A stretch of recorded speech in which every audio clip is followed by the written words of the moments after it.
আগামী জাতীয় নির্বাচনে প্রবাসীদের বড় পরিসরে ভোট দেওয়ার সুযোগ করে দিতে বিশেষজ্ঞদের মতামত জানতে মঙ্গলবার এক কর্মশালার আয়োজন করে নির্বাচন কমিশন। এতে প্রবাসীদের ভোটদানের 3টি পদ্ধতি নিয়ে বিশেষজ্ঞদের মতামত চাওয়া হয়। সবগুলো পদ্ধতি নিয়েই পক্ষে বিপক্ষে মতামত উঠে আসে।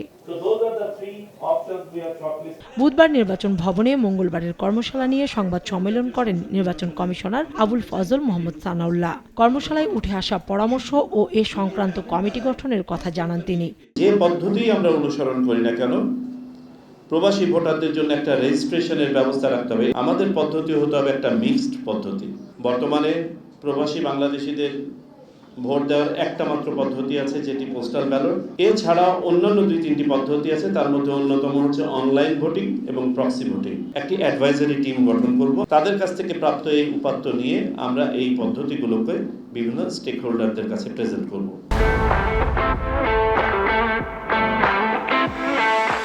বড় পরিসরে প্রবাসীদের ভোটের আওতায় আনতে হলে প্রক্সি পদ্ধতিতে ভোটের ওপর কমিশনের সমর্থন পুনর্ব্যক্ত করেন তিনি।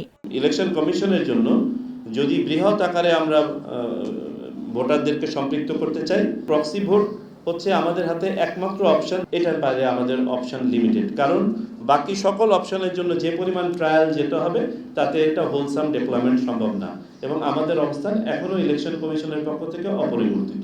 আগামী নির্বাচনে প্রবাসীদের যে পরিসরেই হোক না কেন ভোট দেওয়ার সুযোগ থাকবে বলে জানান এই নির্বাচন কমিশনার। কাউসার চৌধুরী কুমু, সময় সংবাদ, ঢাকা।